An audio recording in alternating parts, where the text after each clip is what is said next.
Hi there, it's Llarold. Today I'm going to be talking about the trading post for the month of April.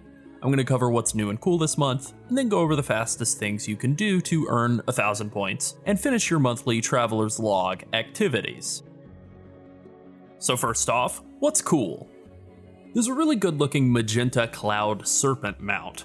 I always liked this mount model from Mists of Pandaria, and the unique color on it is really striking. I'm a big fan. There is a unique cloth transmog set that I don't really love on a Pandaren, but I think it might look a lot better on other models. You can also get a half-hatched egg pet named Egg Bob, and he's pretty cute, I like him. There's a dual quiver and ammo pack cloak transmog option for hunters, which looks pretty cool. And there are a bunch of other cool one-off transmog pieces as well. There's a gold recolor of the one-handed mace from Dragon Soul, a really cool two-handed axe transmog that looks like something out of the Wrath of the Lich King expansion. It matches the Pally Tier 2 set very well. I think that transmog is the real winner of the month. I bought it pretty much immediately. You can make a Scarlet Crusader themed transmog based on this as well. But there is more. You can get a pair of offhand books that look like Paladin tomes for Alliance or Blood Elves, and there are some white evening gloves that look, I would assume, pretty good on female elf models, but they looked really goofy on a male Pandaren and a male Tauren, so I had to buy them. I think they're really terrifying on those two models. There's also a super simple two-handed sword transmog that I think would look really good in a lot of sort of simple villager style transmog sets, and it's super cheap, only 100 coins. I picked that one up as well. And finally, there's the Blades of Elune, a pair of one-handed sword transmogs that you get for free. You just have to earn them by getting 1,000 points in the month of April. This month's reward is cool. I like that we have a couple of nature-themed swords to kind of compete with Thunder Fury. They do look a little similar, but it's also a bit of a disappointment to me. I will definitely use these swords on the characters that can use them, but they're also totally unusable for a few classes like Priest, Druid, and Shaman. And even then, they're not really that useful or usable for classes that don't dual wield and do melee damage. So basically, that rules out all the caster specs, hunters, and even the majority of melee DPS specs in the game. I mean, you can have this on a caster and look at it, but you're not going to be watching it really get much use in combat. It pretty much boils down to Frost DK and Fury Warrior that's not using two-handers, and then Monk, Rogue, and Demon Hunter. Those are the only classes that are going to be able to wear both of these, see both of them, kind of looking different from each other, but complementing each other nicely, actually chopping up enemies. It's a cool transmog, but it does seem sort of more like something that should have been a purchasable reward, and the free reward should have been something that's more generally useful, like the cool Magenta Cloud Serpent, or Egg Bob. If I mained a Shadow Priest, and this was the monthly reward, I would be mad. I'm not complaining personally, it might sound like I am, but I'm really not. I'm happy to get this personally. I just feel bad for the people who don't get a reward for this month. Blizzard should probably stick to generically useful rewards for the monthly 1,000 point reward, rather than things like specific weapon transmogs. But I like that they're trying new things. Anyways, whether you want to earn the swords or you just want your other 500 coins for the month, you'll need to earn 1,000 points from the Traveler's Log, which you can open with Shift J. There are a lot of activities available this month, there are a lot of activities every month, and that's good because it gives you a lot of options. So now let me go over what I think are the most efficient ways to earn those 1,000 points, and since I know not everyone does all the same things, I'm going to provide more than 1,000 points in this list. First off, you can do a lot of activities at the same time just by questing in the Dragon Isles. You get 150 points for earning 4,000 reputation, which you get pretty much automatically just by completing the weekly Aiding the Accord quest. One way to really zoom through part of this is if you have at least 4 characters, and they don't have to be maximum level, you can do this on characters that are just between 60 and 70, go do the 4 Dragon Racing World Quests on all 4 characters. This will give you at least 1,000 of that 4,000 rep, probably quite a bit more if you have one character that's above Renown 10 or above Renown 20. It'll also finish both of the 15 Dragon Races and 15 World Quests completed activities for 250 points. If you finish the Aiding the Accord weekly quest on even just one of those characters, you'll get another 2,000 reputation just from handing that in, which will easily put you over the 4,000 reputation mark, and that's another 150 points, or 400 points just from this fairly quick round of activities.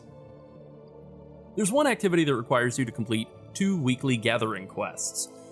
Now this means you have to have a gathering character with at least 25 skill in their gathering profession of choice. I have an alt that I never play who has herbalism and mining leveled up to 50 or 70 or something, and the weekly gathering quests are actually very easy. You just hand the quest giver some herbs or ore. I farmed the auction house for this one. Logging in and waiting on the blue bar took longer than finishing the activity. I got an easy 100 points in under a minute. Alright, now we're up to 500 points and there are still a ton of other easy activities left to do. Killing the world boss one time will grant you 100 points. That's very easy, there are always groups in the group finder doing the world boss. You can fish up 20 items at an Iskara Tuskar fishing hole for 50 points. I prefer the spot in the Waking Shores that's just north of Valdrakken. This only takes a couple of minutes and it's nice and relaxing. Here's the fastest 50 points I think you'll ever find. Use Wind of the Isles while dragon riding.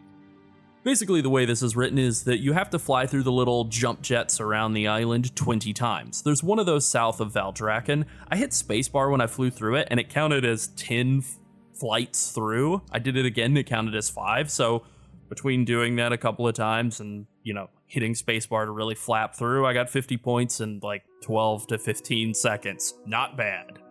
From there, I flew down to the Dragon Springs Summit, which is the waterfall area in southwestern Anaran Plains, and killed 30 creatures for another 50 points. This was very fast as well. Critters don't count, but small non-hostile creatures like the baby turtles do. I felt bad about killing the turtles, but I gotta have those points. I would not do well in a Westworld situation, I would just feel bad for the robots. Here are 2 more options. Do all the side quests in Azure Span, and complete the Serene Dream Spa questline in Thaldraszus. The Azure Span questlines, the side quest lines that is, aren't really all that fast, but if you've already done them on a character, you'll already have credit when you log in. Just log in, 150 points. The Serene Dreams Spa questline is also fairly quick, and I liked that questline a lot. Again, I logged in, had credit for both of those things, 200 points just for logging in. Not bad. At this point, we're already at 950 cumulative points, and we still have plenty more to go. Crafting professions are a good way to earn a lot of points very quickly. You get 200 points for fulfilling any kind of crafting order 10 times. The fastest way to do this is to log on to one of your characters and send another character 10 requests for something really inexpensive, like Ceravite bolts if you're an engineer, bracers or belts if you're one of those professions that makes armor, rings if you're a jewel crafter, basically just whatever's quick and easy. Do those 10 crafts and you'll get 200 points in a matter of a couple of minutes. If you're into pet battles, you can earn 200 points just by winning 15 pet battles of any kind. You can go smash some little wild critters. You could do PvP pet battles, I guess. Either way, it's pretty easy to do that. You can also earn 200 more points by winning pet battles against Dragon Isles Master Tamers using mechanical pets. That's another 400 points you can earn in like 20 minutes or less if you like pet battling. That's not bad. There's also an activity for completing 8 climbing world quests for 100 points. And I like those quests a lot. Even though it lists out 8 different world quests, you can do 2 quests on 4 characters, and that will count. You can do the same quest repeatedly, not a problem. There's also an activity for completing 30 quests, and world quests count. That grants 200 points, so if you do the 15 dragon riding world quests and 8 climbing quests, you only need 7 more quests of any kind to finish off that 30 quest total. Lots of easy quests count toward this. The gathering profession hand-in quests count. There are plenty of other quests around Valdrakken that are as simple as go talk to that guy over there, and then, you do that and that counts as one of your 30. Not bad. There are also some super quick and easy quests in the Darkmoon Fair, and speaking of the Darkmoon Fair, it starts on the first Sunday of every month. By the time I finish recording and uploading this, it will be live on North American servers for the week. There are 2 very easy 50-point activities you can knock out at the Darkmoon Fair.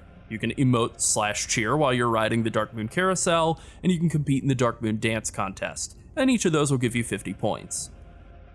There are 6 different activities involving Noble Garden, which isn't up yet, but it will be in a week and a half. From April 10th through the 17th, you can complete 6 Noble Garden daily quests, collect 30 eggs, and eat 10 chocolates while in Iskara for 100 points each, and you can place eggs, wear a spring circlet while doing 1 Dragonflight dungeon, or use spring flowers while in an arena or battleground for 50 points each, making for a pretty easy 450 points from the Noble Garden holiday, if you're willing to wait a week to finish getting your points for the month. If you're into PvP, you can earn 200 points each for winning 5 battlegrounds, 10 arena matches, and earning 7,500 honor. That's not the fastest way to earn 600 points, but if you're gonna PvP anyways, it's a pretty easy 600 points for just doing what you're already doing. You can also get 100 points for finishing a PvP world quest in the Dragon Isles, and that is fairly quick if you're willing to do it. Last but not least, there are a couple of activities that involve killing raid bosses. One is for killing 10 Dragonflight raid bosses, which you can do on any difficulty including LFR, so if you raid on multiple characters each week, even if it's just LFR, that's pretty easy to knock out. The other one is for killing 25 raid bosses, and those don't have to be Dragonflight raid bosses. You can knock this out by running old raids like Naxxramas and Icecrown Citadel, or queuing up for Warlords of Draenor LFR from your garrison. Both of these raid boss activities grant 200 points each, which puts the cumulative total in this whole list well over 3,000 points. I think it's 3,400 or 3,500. Obviously, you don't have to do all or even a third of the stuff that's on this list, but there's definitely something for everyone, and a lot of stuff that can be done quickly or overlapped so you're getting 2 things done at once. And that is great. As for the approach I took, I tried to knock out 5 birds with 1 stone by doing the dragon riding races and climbing world quests on 4 characters, so that I could get credit for both of those, but also the reputation activity, the 15 world quests activity, and the 30 quests activity, earning 700 points all in one fell swoop. I also did the super fast activities like crafting 10 work orders that I sent to myself, riding the Winds of the Isles jump jets 20 times, and killing 30 creatures at the Dragon Springs Summit. I also logged in and had finished some quests, so I did do all the stuff that I've just said, but I actually think I earned 1,200 points instead of the 1,000 that I needed. All total, this took me about an hour, and I was working on this video at the same time, so that's not bad. I also made about 12 to 15,000 gold, and got some much needed reputation on my alts as well. If I didn't have alts and I was just doing this all on one character, obviously I wouldn't try to do there wouldn't be 16 dragon riding race world quests up to do. But I think in that case, I would probably just lean more on doing some of the raid stuff. Do LFR, do the world boss, do the old raids, and maybe that wouldn't be quite as fast, but it would still be pretty quick and it wouldn't require any alts. So, it's not that bad. If you're not in a hurry, you can just wait until Noble Garden. Those activities are incredibly efficient, but for me, I'm not a patient man. Now that we've had a few months to play with this system, I think it's a real success. I hope they learn from it and make the monthly rewards into things that are a little more generally useful for the community, but I still think that this has been a successful idea across the board. I'm a big fan. World of Warcraft, it's still good. Alright, that's it. Thanks for watching. Bye.